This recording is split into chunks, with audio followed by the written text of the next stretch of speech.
Chantada seguirá a ter os mesmos festivos que nos últimos anos. O San Lucas e a Festa da Empanada son as xornadas escollidas de novo para descansar no municipio e esta foi a proposta aprobada no pleno, pese a que a ninguén se lle escapa que poderían estudarse outras.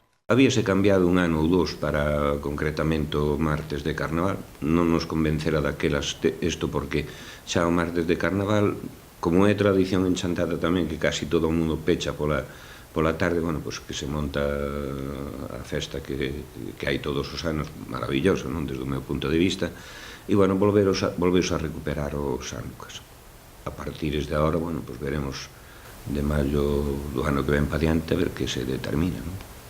Porque, bueno, sí que se plantexou e se debatiu ali no pleno facer algunha mudanza neste sentido. Sí, pero máis que debatelo isto habría que falar con distintas asociacións, non só cos membros da corporación local, sino con asociacións, con cabeciñanza tamén e tal, e, de alguna maneira buscar un consenso máis amplo posible para determinar que días de festa local se fan en Chantada.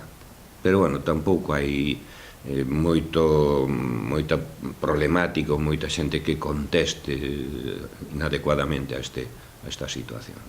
Unha opinión diferente temos nós e parece ser que tiña toda a composición plenaria dende hai bastantes anos. É unha cuestión que xa se debateu na anterior legislatura e é que certamente non vemos agora a viabilidade de que o San Lucas sexa un dos dous festivos que Chantada pode escoller.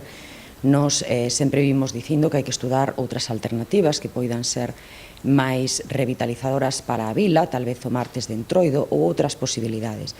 Pero o feito é que, a pesares de dicir que están de acordo coa nosa postura, a hora da verdade sempre fan a mesma proposta, ano tras ano. E este ano, ademais, con moita tardanza, porque o prazo remataba o día 11, houve que pedir un permiso especial para que se nos deixara dar as datas o día 12 coincidindo coa sesión plenaria. Síguese dilatando no tempo o cambio do festivo, síguese sen propoñer ningún outro tipo de alternativas, e nos, polo tanto, abstivémonos.